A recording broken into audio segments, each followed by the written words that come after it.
Good evening and a warm welcome to our next webinar here at JFD Brokers, and a warm welcome in the name of JFD Brokers as well. My name, Stefan Friedrichowski, as maybe already typically for those kind of webinars with those strange titles.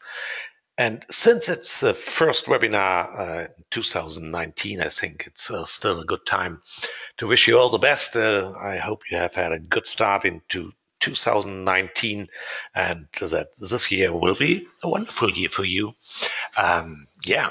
So that brings me already to the date. We have today the 17th of January, 7 p.m. So everything as usual, even in the new year. The title of today might be a little bit strange. A mathematician is looking at the markets. Okay, I think I have to correct myself twice, even already with the title. Most of you will know that I'm indeed not a mathematician, I'm a physician.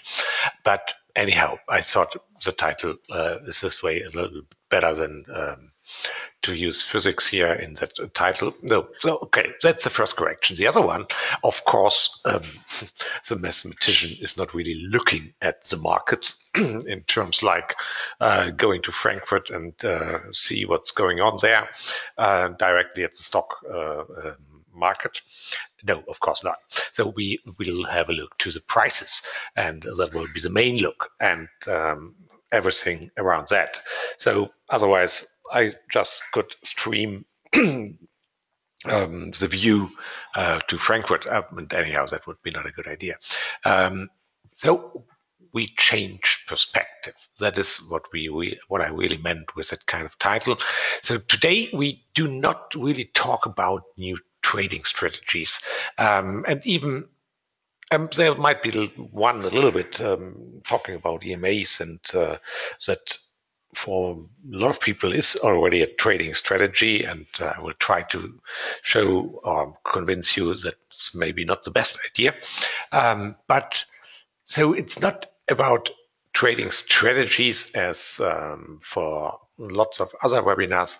It's more the way of thinking. It's a few practical examples of what changes if you look from a different perspective.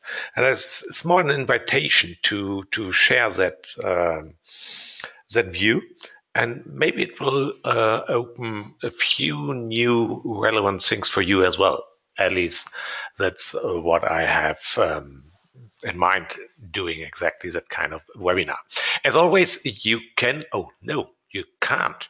I will do it as we speak, because of course you should already be able to download the slides of today's webinar. So you have then already the slides. Later, I will have a couple of Excel sheets as well. So if you have interest in those, no problem, just send me an email. I unfortunately cannot upload those Excel sheets here into that GoToWebinar control panel because that's restricted to PDFs only. Yeah, and a PDF of an Excel sheet is, I think, a little bit boring. Just send me an email here exactly to that email address, s.friedrichowski. I know, complicated last name, so just call me Stefan at jfdbrokers.com. Okay, before we really start, you know the procedure. It's as every year. I have to show around that this risk disclaimer. So we talk about trading. You talk about trading ideas or some methodologies. What you do finally with your own trading activities, of course, you do it on your own, and yeah, you are responsible for any trade executed. Of course, I think it's self-explaining. I'm always smiling when I do that kind of part during the webinar, but it's a legal obligation to do exactly that. So a little bit more in detail of how we touch the topic today. So first of all, I want to talk about some fundamental differences if we change exactly that kind of perspective between maybe, let's call him a standard, normal, regular trader and that mathematician. That's only a few aspects, but it's worth to share that with you as well. Then we go a little bit more because we talk about prices. Then we have to think about what's really behind the chart. Hey, we all love our charts, and in most cases it will be a candlestick chart or something similar to that bar chart, or yeah, you name it. But what's really behind? And is it really worth to spend so much time to investigate the chart itself, the formations of candles and everything around? Let's think about that. You may already expect my answer on that, but let's see what I can present there. Then if you are already in charts, then a typical procedure is to have EMAs in the chart. And even if you look to my charts, I have always an EMA in my chart. I have, I think, more or less no chart without an EMA within that chart. But still, you see here, I write down sense and nonsense of EMAs. So, of course, there will be some sense, but there's a lot of nonsense about and around EMAs as well. Let's talk about that, and we will really investigate that a little bit more in depth, because that can be done just by some Excel sheets. So it's a pretty easy task. And then let's really look what's the meaning of an EMA. Next topic will be around the statement trading is asymmetric. That's a strange title, isn't it? It's always funny if I name that, but indeed, trading is asymmetric. So, what I really mean with that statement, and what are the consequences of that, is quite interesting. Let's see. And it really sounds like a mathematician or a physician, that kind of statement. And finally, let's really talk about trading. And maybe astonishingly, it will be trading is a business of small numbers. And you see, I use here already capital letters to emphasize small. Most of the people think about trading is big trades. Hey, next winner trade will change my account totally to the positive side. And no, that's not trading. Let's look to the small numbers and how those small numbers can finally give a good equity in your trading account. So let's start with a change of perspective. Honestly, I think most of all traders, maybe you as well, I'm not sure, I have no idea. Indeed, you have those mathematical glasses. I'm not sure whether that's a really good English phrase as well. At least in German, we use that kind of phrase, mathematical glasses, mathematical understanding or behavior or view, or you name it. But in most cases, I think for all of you, and even maybe myself as well, it's less pronounced. If we really change to a pure mathematical perspective, then it's a little bit different. Let's start. For a mathematician, the markets are just and only generating a time series of prices. Strange statement as well. What do I mean? All we see and all we can get out of the market, or in terms of what kind of information. Okay, we can have a lot of information, reading news about what's going on, some economic statements for specific regions, and something like that. But finally, all what counts and what really matters are the prices. And those prices created that kind of time series and nothing else. The next price, the next price, and the next price. And all kind of informations are influenced, or those, all other informations influence exactly that kind of price. So finally, it's a good thing to look exactly to those prices only, and maybe some additional informations like trading volume, or even if you have the possibility to look into order books, even those kind of sources for information you might use. But finally, we talk about time series and nothing else. So that's trading, looking to those prices. The mathematician is using statistics extensively. It means all we want to prove or is that we find some specific edges.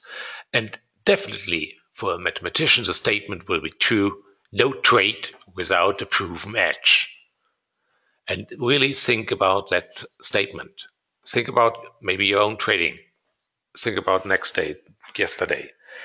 How often you might enter trades without a proven knowledge that you have really an edge, a probability advantage for exactly that trade you are doing.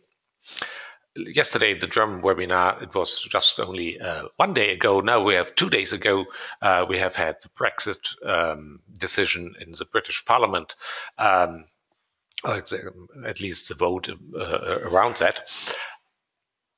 How can we use it? Honestly, you might have an opinion of what will happen. And in that case, it was more or less known that will be no majority for May's plan. But what can we do out of that information? Do we have any proven edge for the trade we might create out of that? Honestly, I thought with that decision, instantly the British pound would get weak. The opposite was right. Afterwards, we know always better than before, and we find the good argumentation for exactly that kind of behavior. So, without a proven edge, no trade. And please think about that statement as well. So that means finally a mathematician spends most of the time exactly with the search, development, and proof of those edges. And not really with trading itself, because after we exactly find those kind of edges, the trading itself is just a follow-up. It's just the execution of what we have learned before during our development phase, and then we just execute those trades according to our trading rules. So the trading itself is really boring. I know that when we look about our trading, when we look to our trading account from time to time, hey, we spent time looking to nice chart movements, and honestly, I do that as well. 2 days ago, I was watching in television a handball game, and then I saw, Parliament decision is done. I stepped out to my computer and looking what is going on in the markets. Is there anything around, or do I have something out of that financially? Answer, of course, no. I have not changed any trade position, nothing.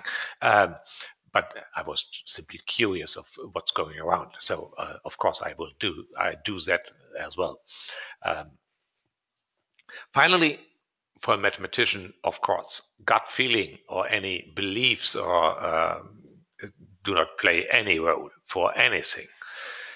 I have to make the statement: there might be people who are really good in exactly that.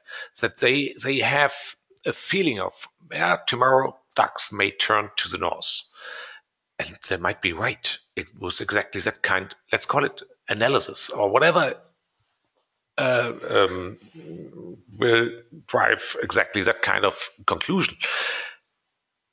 Honestly, I do not know somebody else like that, but still I believe there are people around which really have a good feeling for the markets, and that they can even turn those feelings, that kind of gut feeling, into really positive traits. Back to what is the origin of what do we handle as a mathematician if we look for trading? Of course, first thing is we have to look to the basics, and the basic is the price. So that means we have normally, or what we normally do is we look to the left picture here, to that kind of chart. In this case, it's an M15 chart of euro, New Zealand dollar. I think 2 days ago, yeah, and that's, of course, as you see already an EMA in my chart, because that was a screenshot of exactly my chart. Yeah, that's how we look to the markets. In this case, an M15 candlestick chart. You may play around, use different time periods for your chart, M5, M1, H1, H4, D1, whatever. But that's not the reality. The reality is something different. That's on the right-hand side. The reality is just that time and sales list of prices. In this case, it's a screenshot of 14th of January, and that is, I think, euro US dollar. And you see the date, you see the time, and even now we need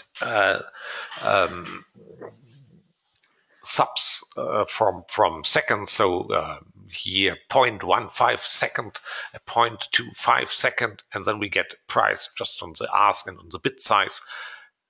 And that sequence is the real stuff. That's what normally is called just tick data, or let's call it time and sales list as well. There are some other differences, but I think that is not that important right now. So those tick data are the real source we should deal with. But unfortunately, it's quite boring to look at those numbers. And now we can go back to what is done with our candlesticks. The candlesticks have only one purpose, and that is visualization. And honestly, nothing else. What candles are doing is that they condense, let's call it that way, they condense the time and sales list or the tick data to a given period. And candles just create four numbers: open, high, low, and close. So the open is the first tick within that period. The close is the last tick within that period. And then within that period, we look for the high and the low. So we condense 15 minutes of tick data for M15 to four numbers. That's what candles are and nothing else. From a more mathematical perspective, it's a compression of data. And unfortunately, of course, we lose some information. So it's a lossy compression of data, like JPEG pictures or something like that. But candles are finally nothing more. And even if we look to some specific candlestick formations, like for example dojis, unfortunately within my chart there's no really good example. A little bit here behind my next to my cursor, I think it's quite small, but I think you know what a doji is. More or less, a doji is nothing else than a candle with an open and a close at more or less same level. And in between, we have somewhere a high and somewhere a low. And we call that a real nice doji if that is a little bit more symmetric. But let's go back. What does it mean? It only means that the open and the close of that candle are at the same level. And yeah, of course, we have a high and a low, which is more or less symmetric around that. That doesn't mean anything. It only means that within those 15 minutes, close and high have been on the same level, and in between we have had a high and a low. I repeat myself, you see, there is no other information. You cannot call that candle something like a candle of uncertainty. We just would go for another time frame, M20 or M48 or H1 or whatever, and that might change the picture totally. And we don't have a doji anymore, and therefore I think we spend too much time in putting too much meaning exactly into those kind of candles. And if you go back, what is really behind, then it's only that time series. And nothing else. So we can only get some information. Of course, we can look exactly to the tick data, and I will do it here right in a minute. There's some additional information we can get out of that, but not that much. Still, we need to look to the complete time series, and of course, still we can use compressed data or condensed data in terms of candles. But we have to keep in mind that what really counts are the tick data behind, and not the looking of any candle. So here we have those tick data. I have downloaded the one day here at Dukas Copy. You can do it for free, and that download is already close to 8 megabyte file size. In total, it's 138,000 ticks. So since the day has about 86,400 seconds, so let's round it, it's about 2 ticks per second, at least what we see at that kind of broker. There's some additional information in those tick data as well, at least at Dukas Copy, but I don't think that there's a good meaning behind. It's called ask volume. It is called bit volume, but definitely I'm sure that it's not really what's behind, because if you look to the numbers, they start with 0.1, and then still they are double digit. So I'm not sure what's really the meaning of those data. So I will not go into those anymore. What we can take out of the data here, of course, we can calculate the spread, and I've done this. And in the lower end chart, I've plotted the spread. And of course, we can see that is GMT time here. So 10 p.m. Would mean German time 11 p.m. What we see here between a little bit more than 1 hour, it's 1.5 hours, we see that a spread widening, which is typically for all the markets here. Spread goes up to 3 bips here. And otherwise, there might have been some news around 12 and 16. Therefore, we have some spikes here. But that's what we can see out of those data. The other good thing is we can see I have plotted just the time itself here, and then we can take some information out of the slope of that graph in the upper end until 7 o'clock GMT. The slope is steeper than later, which means not that many ticks per second or per time. And then much more ticks, and starting at 4 or 5 o'clock in the afternoon, so market slows down once again. So less ticks, less volume, less prices. Nevertheless, let's keep in mind those tick data are the origin and are standing behind the chart.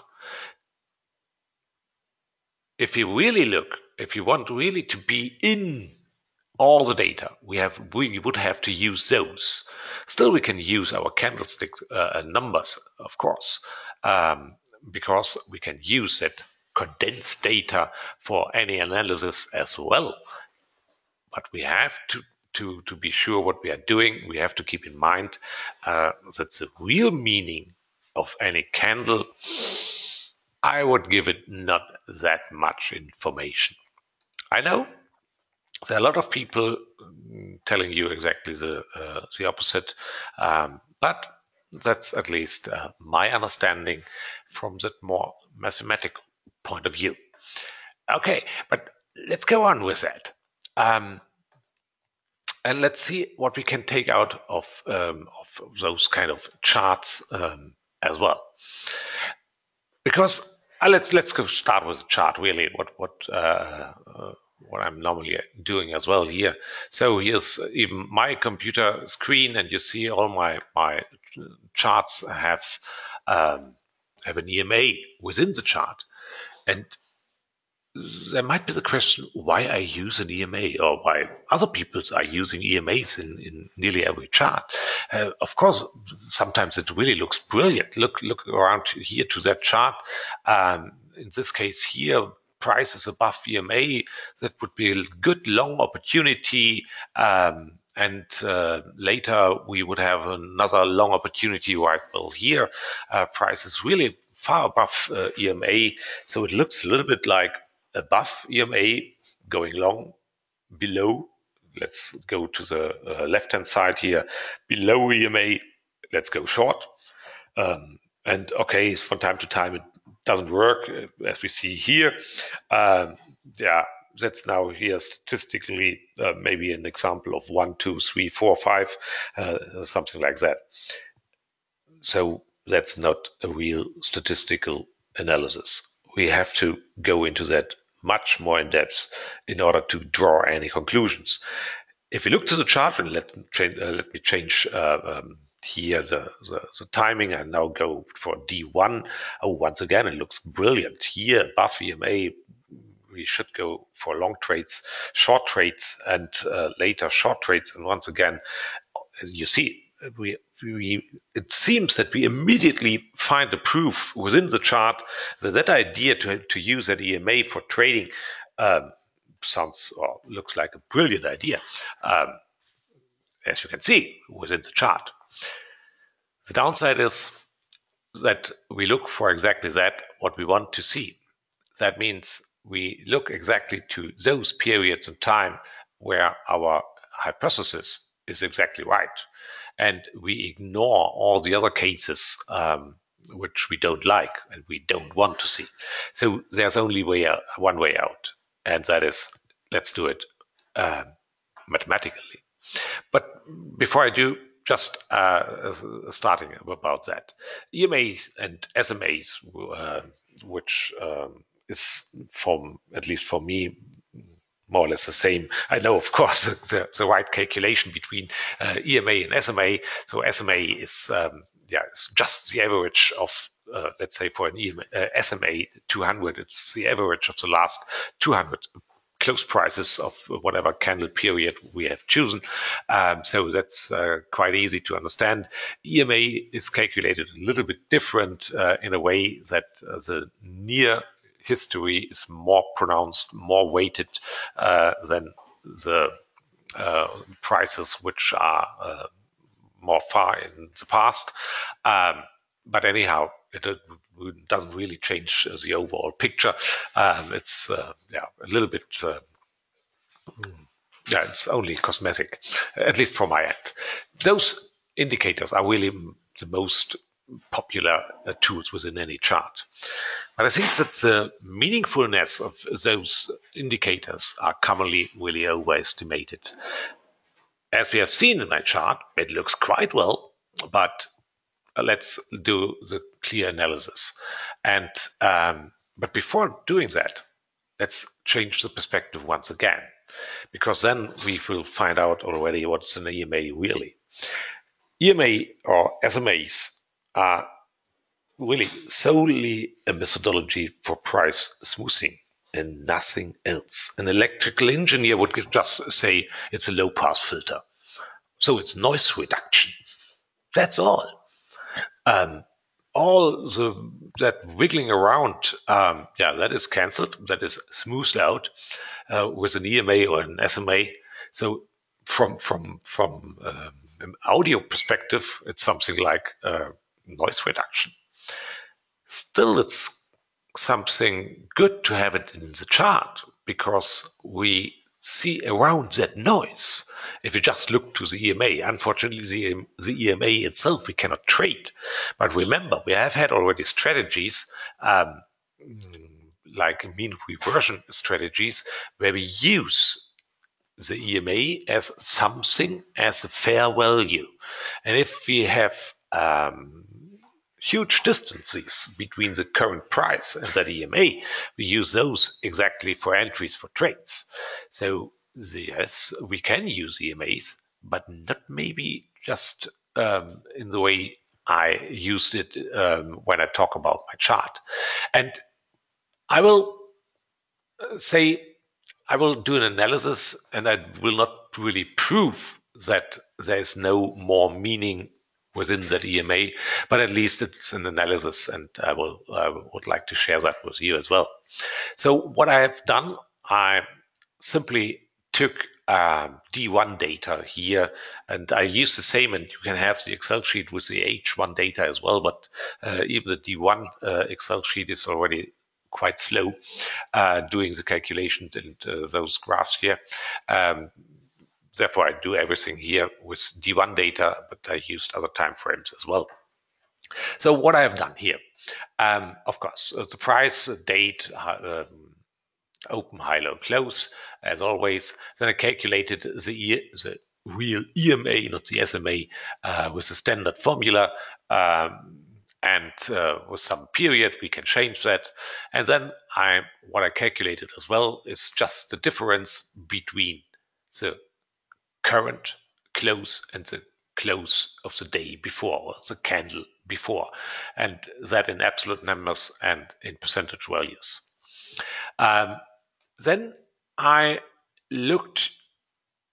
have a look whether the day before was that day, that close, was that above or below the EMA.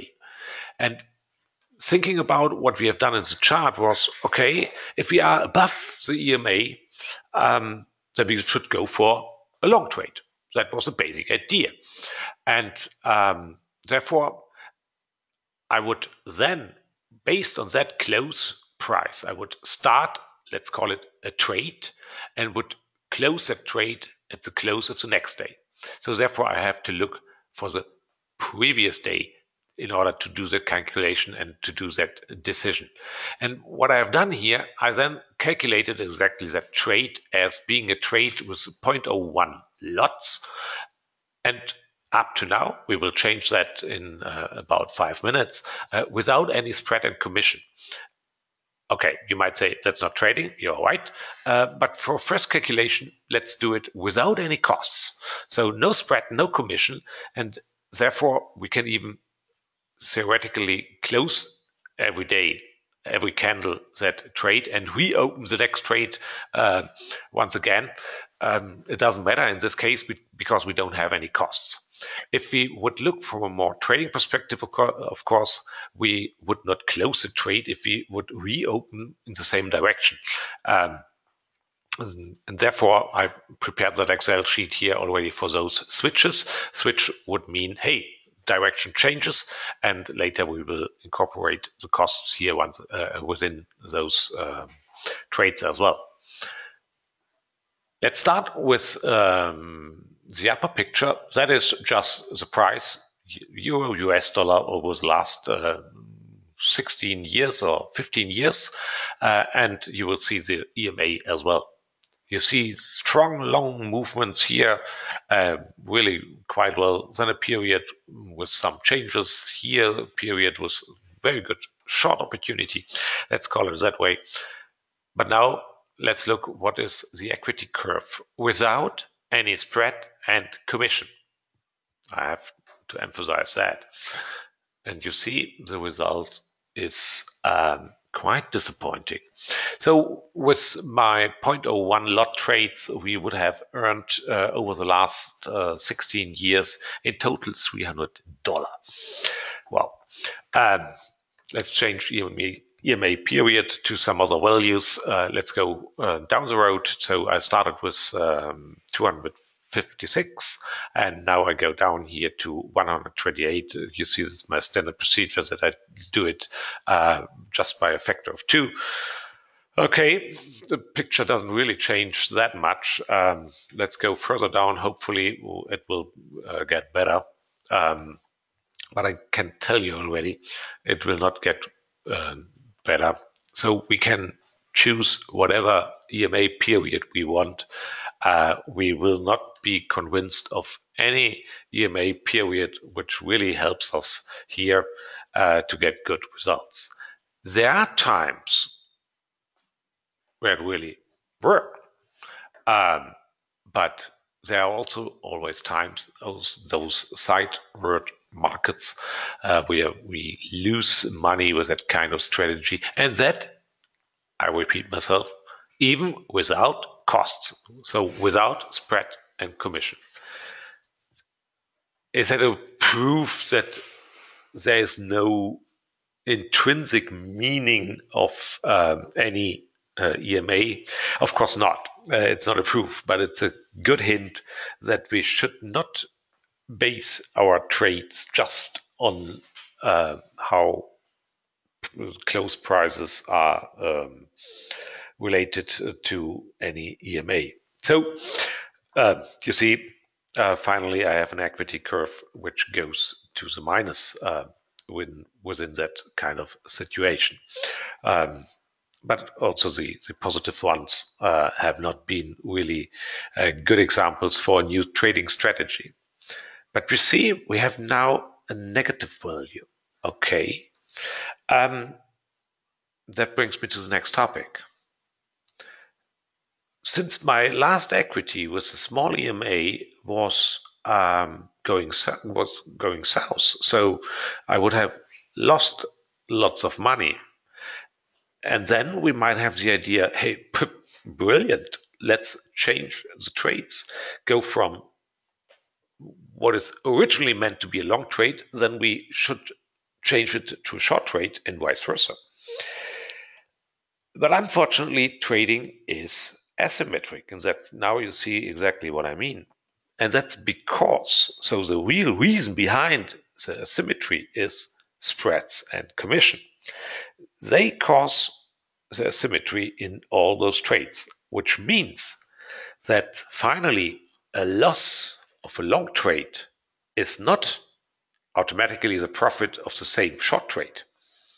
You see what I mean? We sometimes think about in those kind of dimensions that we can do it, but because of spreads and commission, it's not symmetric. So the profit or the loss of a long trade is not the profit of a short trade.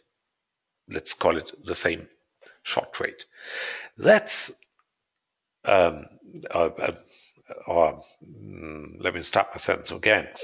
There are a lot of trading, social trading platforms where you even have something which is called reverse mirror trading, which means, hey, you might find a trading strategy within those hundreds you can see there, which is going south, south, south, south. So a real loser strategy. And then you might have the idea, hey, let's turn that into a profitable one just by switching all the trades, by mirror all the trades from long to short and short to long. But that's not a good idea, at least not in general.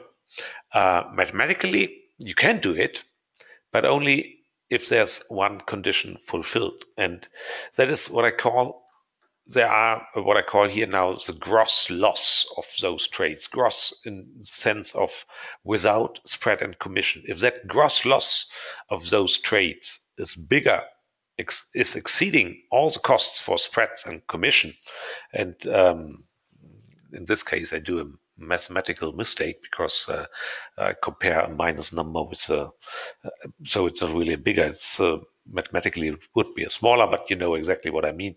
So only if that gross loss are bigger than all the sum of spreads and commission, then it's a good idea to use mirror trading, but only under that condition. In order to show you that a little bit, I go back to the same Excel sheet I have shown you already, and because I can just enable anything here. So let's use, for example, a spread and commission of 20 cents here for my 0.01 trade. So that should accumulate for spreads and commission. It's maybe a little bit too high, but anyhow, just for illustration, it exactly works. So now you see we have an equity, going south. Brilliant. That's the idea now for going for mirror trading. And just within the Excel sheets, it's quite easy to do because I have prepared here already a reverse flag. And unfortunately, you don't see it. I have now a cent clock here. The computer is doing this safe procedure here for that Excel sheet. So it will take hopefully not too much time. So now I can change here my reverse to minus, what practically means I change all the directions of the trades. So what has been a long trade is now a short trade and vice versa.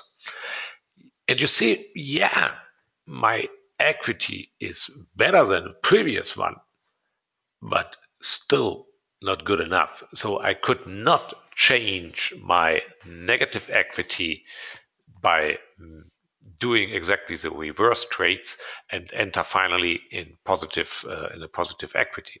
Of course, it's not right. And the reason behind is simply spread and commission. It's that easy. So trading is asymmetric, and we have to keep that in mind always. If you think about trading strategies, developing trading strategies, that we cannot just use reverse trading if we find something which goes south.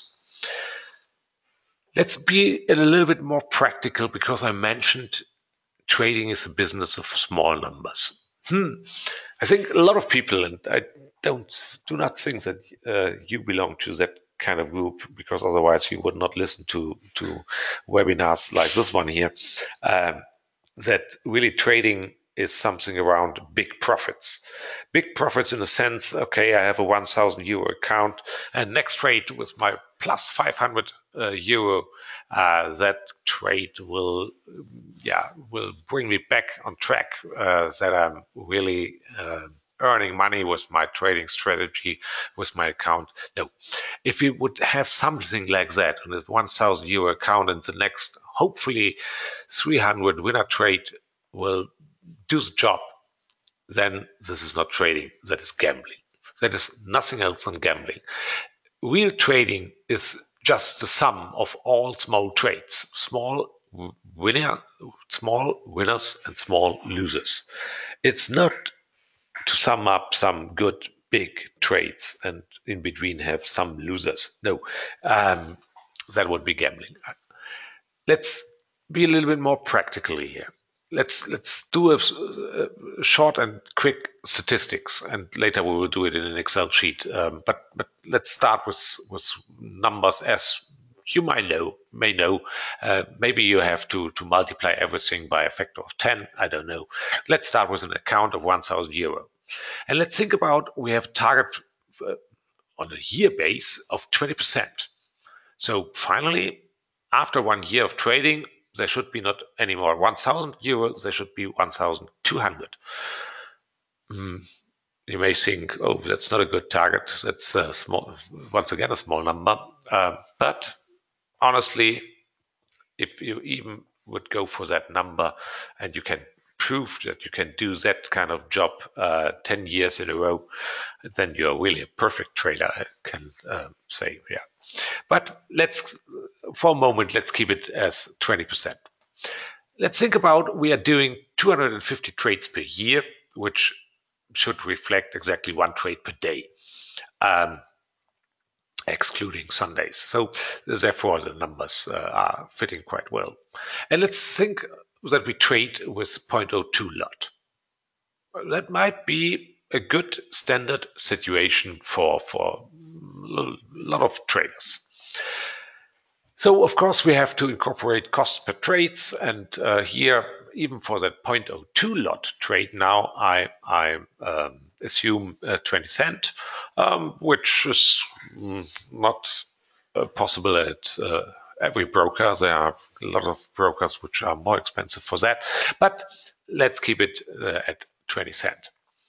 That means that our 250 trades, which costs per trade 20 cent, that multiplies or sums up already to 50 euros. So we need extra 50 euros just because of the cost of trades.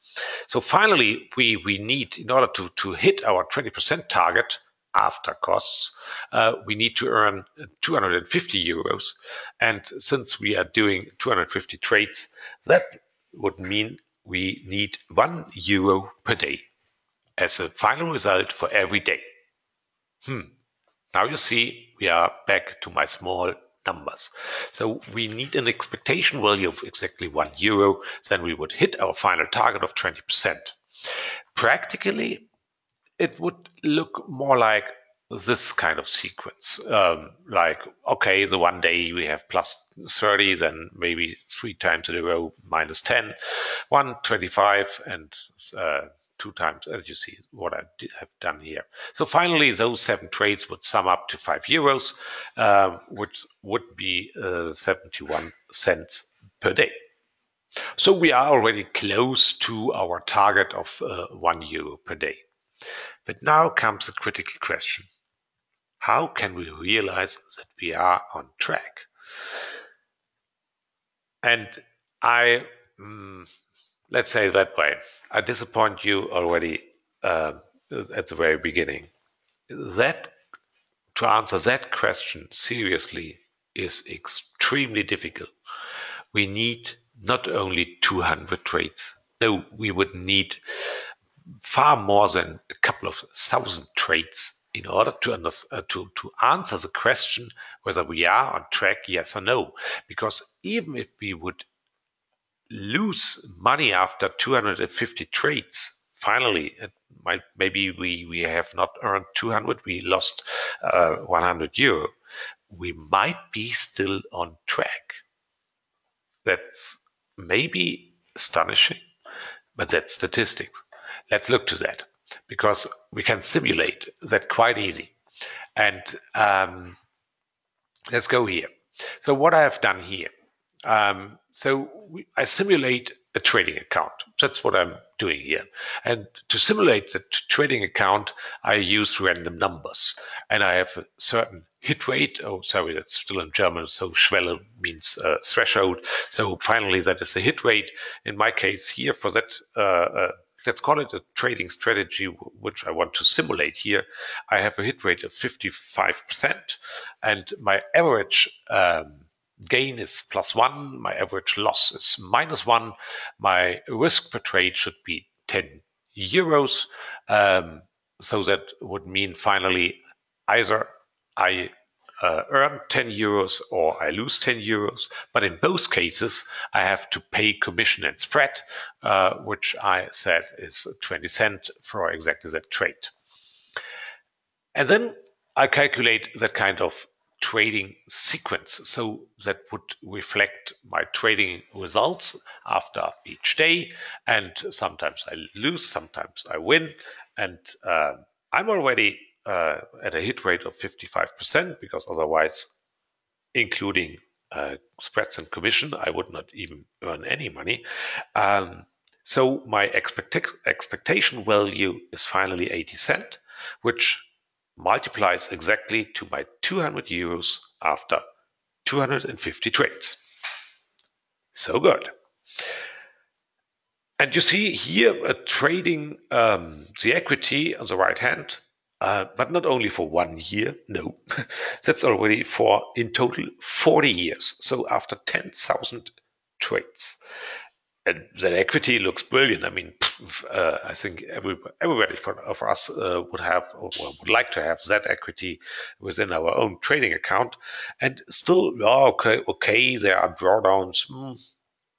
Quite well. I can live with that. But let's go a little bit more in detail because 250 trades, so exactly 1 year, is only an extremely short period within that chart.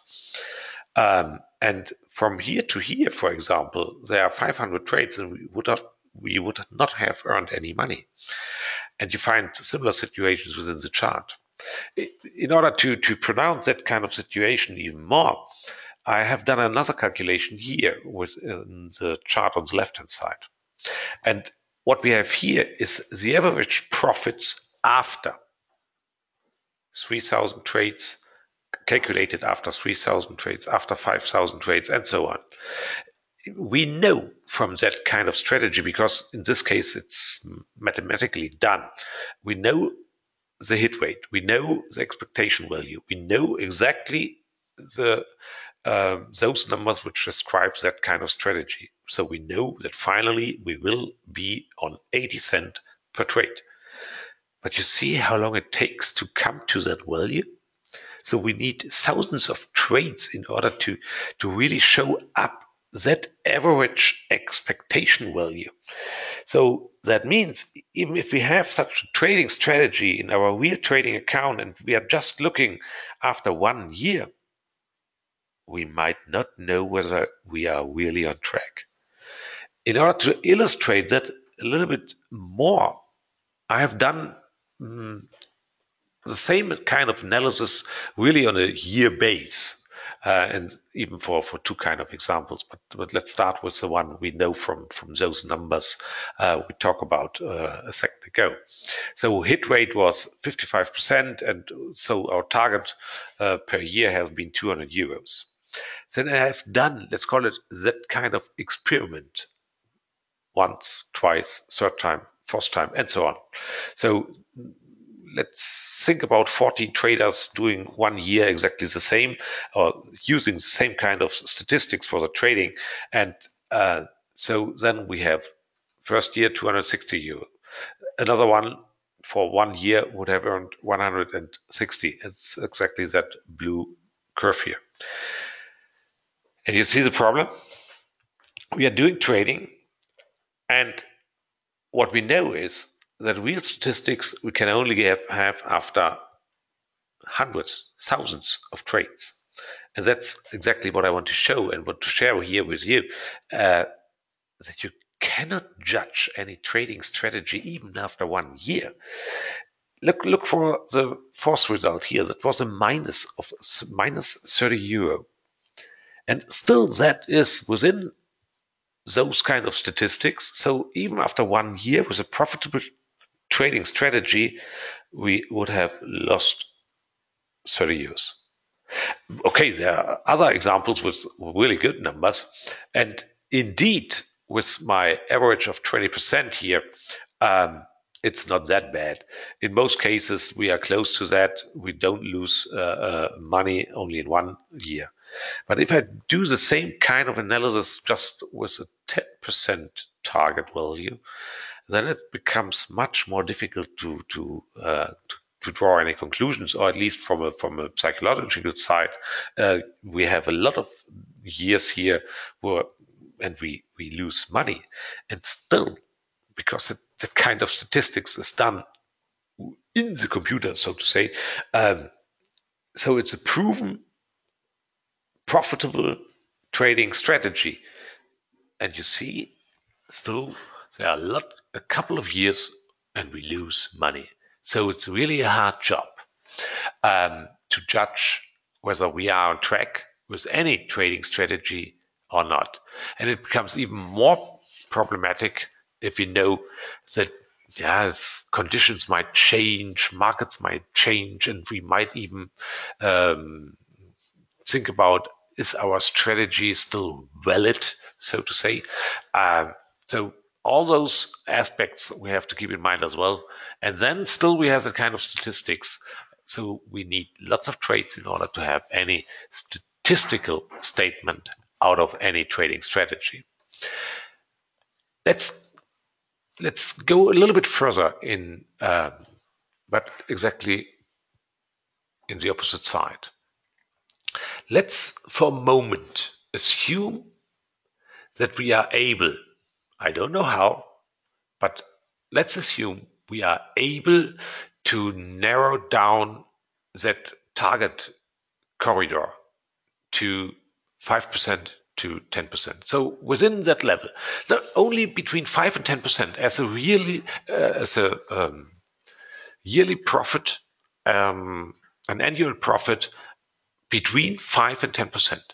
And for whatever reason, we can really be sure that we will between those two numbers, finally. Let's assume we can do that job. And honestly, that would be a brilliant job. Because if we really could do that, if we could narrow down that corridor to 5 to 10%, Okay, then we can simply increase our risk per trade. We started here in my example, or we use a similar strategy, what we had discussed a minute ago. We could increase our risk per trade from 10 euro to 20 euro. So we would not trade zero point zero 0.02 lot, we would trade zero point zero 0.04 lot. And then what does it mean? We would have between 10% and 20% after 1 year.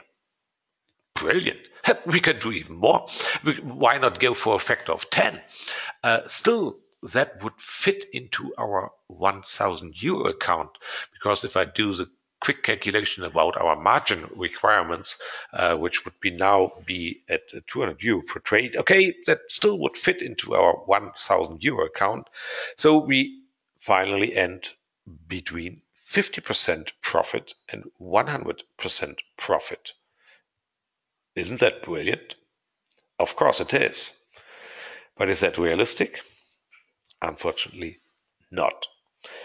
The the only statement I can do here is quite that nice sentence. And that is, what is too nice to be true is indeed too nice to be true.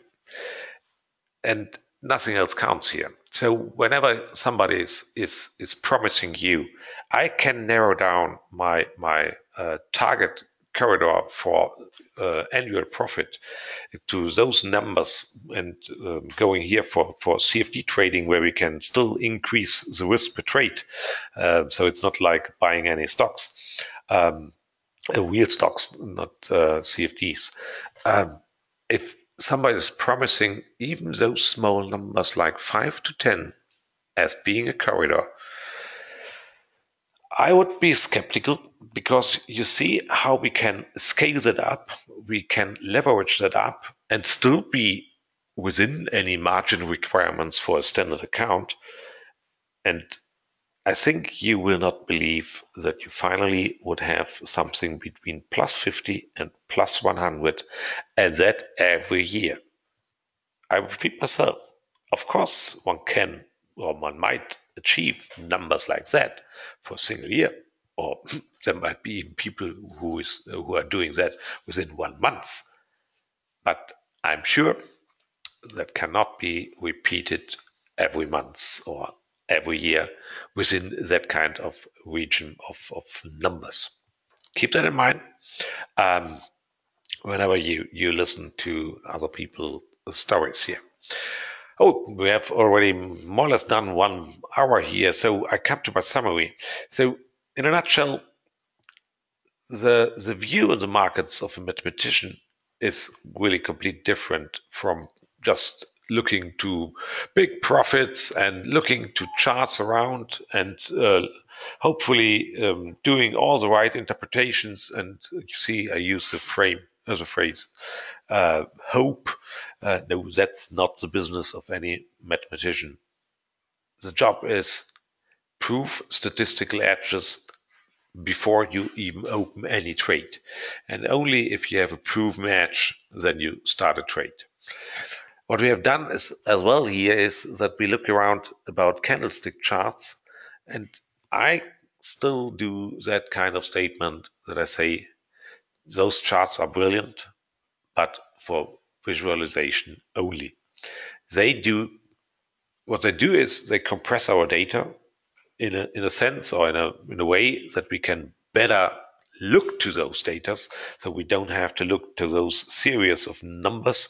Our eye is much more capable to get the information visually, and that's really a brilliant job of those charts, but nothing more.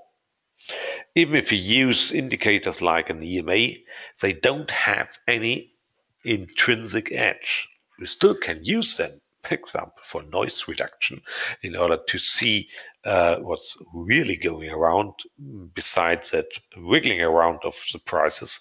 But there's no intrinsic edge out of any EMA. And finally, oops, there's a spelling error once again here. Trading is really a business of small numbers. And it's really hard to tell whether we are on track or not from a statistical point. which I think I have illustrated with my Excel sheet here.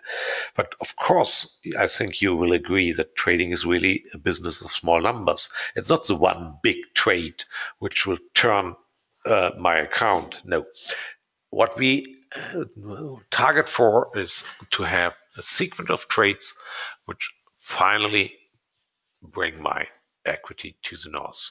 And that's what we are aiming for. If you have any further questions, just even for some different aspects or topics, just send me an email. Or if you would like to have those kind of Excel sheets or the slides, if you have not downloaded those, no problem. Then just send me an email to that email address. I hope you enjoyed the webinar, and hopefully I can see you again next month. So it will take a little bit of time because I go on vacation next week for 3 weeks. So, but still, we will have another webinar around in February, and I'm still thinking about the topic. I have two in mind, but the one would be rank charts, because those are another kind of visualization of our tick data. Quite well one. Rank charts, or let's think about portfolios, trading portfolios. Let's see what I do. Okay, enjoy your time, enjoy the evening, and see you next time. Bye bye.